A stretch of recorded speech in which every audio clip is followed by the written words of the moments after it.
the echoes of war are growing louder once again across eastern Ukraine. As Russian troops continue to tighten their grip around key cities, one question is now haunting both military analysts and ordinary citizens alike. Will Ukraine sacrifice thousands of soldiers to hold a city that many say cannot be saved? According to new reports from the Financial Times, Ukrainian civil groups and defense experts have been pleading with Kiev's leadership to make a painful but necessary decision: to withdraw its forces from the heavily threatened city of Krasnoarmeysk, also known in Ukraine as Pokrovsk, before it's too late. It's a story of courage, exhaustion, politics, and human cost.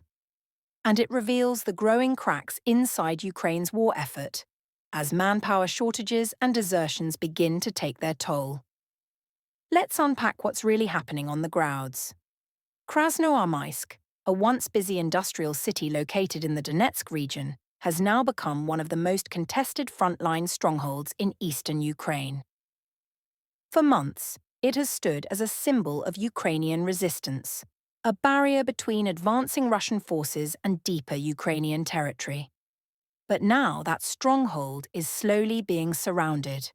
Reports from the battlefield indicate that Russian units are closing in from multiple directions, effectively cutting off key supply routes and leaving thousands of Ukrainian soldiers isolated. The Financial Times notes that experts and civic groups inside Ukraine are warning the government to pull its forces out before the encirclement is complete. They fear that if Kiev delays much longer, the soldiers trapped there could face the same fate as those in previous surrounded battles, unable to retreat, out of ammunition, and ultimately forced to surrender or perish. Former Ukrainian Deputy Defense Minister Vitaly Deniger issued a stark warning just days ago. He admitted that, despite official optimism, the situation is more serious than it appears. In his words, Ukraine must withdraw while there's still time.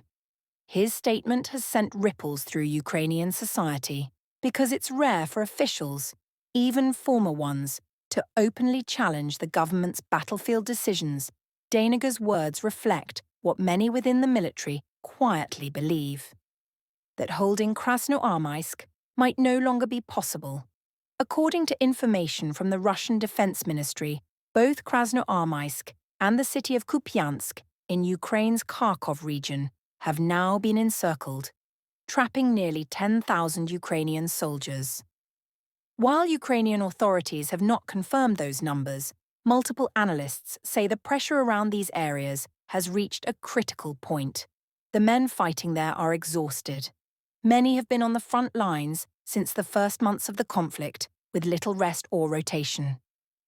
And now, with dwindling reinforcements and limited artillery support, the soldiers face an impossible choice: continue defending a city that may already be lost, or retreat against orders.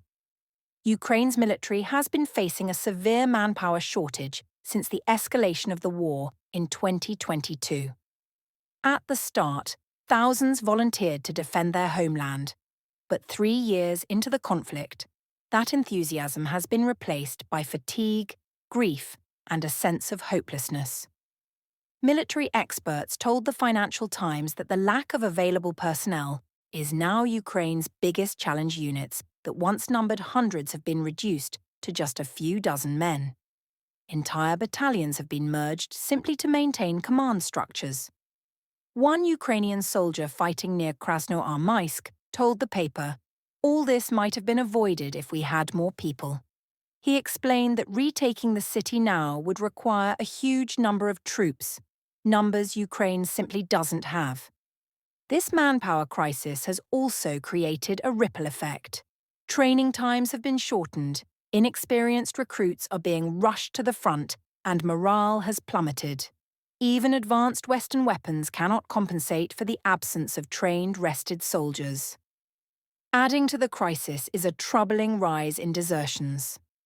Officials admit that some newly mobilized recruits flee before even reaching their assigned units. Others go missing from the front lines, a silent but growing form of protest against endless deployments. A Poland-based analysis group, Roshan Consulting, warned that Ukraine's force density is now so thin that some stretches of the front line are guarded only by drones. That chilling statement highlights just how overstretched the Ukrainian army has become. Vast areas of land held not by men, but by machines.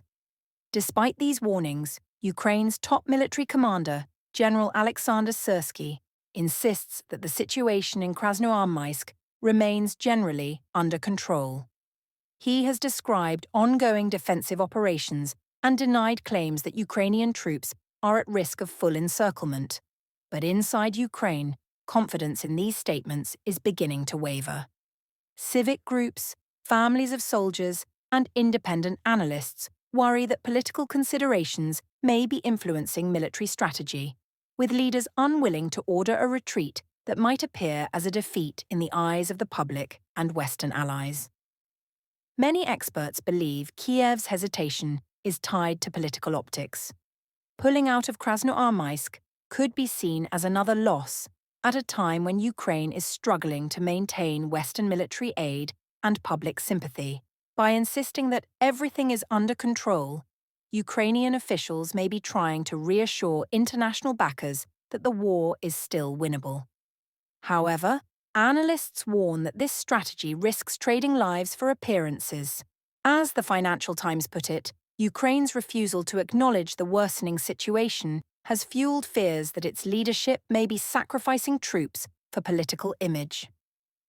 Russian President Vladimir Putin reportedly offered Kiev a chance to order a surrender and spare its surrounded troops, suggesting that the Ukrainian army could withdraw safely if it laid down arms. President Volodymyr Zelensky, however, immediately rejected the offer. He insisted that Ukrainian forces remain in control and accused Moscow of spreading disinformation to mislead Western partners and weaken international support for Ukraine's defense. Zelensky's stance is clear: no surrender, no retreat, and no negotiations under fire. But on the ground, the cost of that determination is being felt in blood. Families wait for news of their loved ones trapped inside the encircled zone. Field hospitals report constant shortages of medical supplies. And soldiers, many of them barely out of training, face relentless bombardment with little rest and no clear path to safety. Human rights activists and civil organizations have been calling for a more transparent approach, one that prioritizes the lives of soldiers over political messaging. They argue that losing a city is painful, but losing thousands of lives unnecessarily is far worse. The coming days could determine the fate of both Krasnoarmeysk and Ukraine's broader military strategy. If Russian forces succeed in closing the encirclement completely, Ukraine could suffer one of its most significant battlefield losses in months. If Kiev orders a retreat, it might save lives. But it would also mark another territorial setback that could shake Western confidence either way. The situation underscores a deeper truth. Ukraine's war is entering a new and dangerous phase, one defined not just by firepower, but by endurance, manpower, and the struggle to sustain morale in a long and grinding conflict. As the war enters yet another critical chapter, the voices calling for restraint and realism grow louder. The men and women on the front lines are not just soldiers. They are fathers, sons, daughters, and friends. For them, every political decision in Kiev carries a human cost measured in blood and heartbreak. Whether Ukraine chooses to hold the line or pull back, one thing is certain: the battle for Krasnoarmeysk will be remembered as a test of not only military strategy, but also of leadership, honesty, and compassion in the face of impossible odds.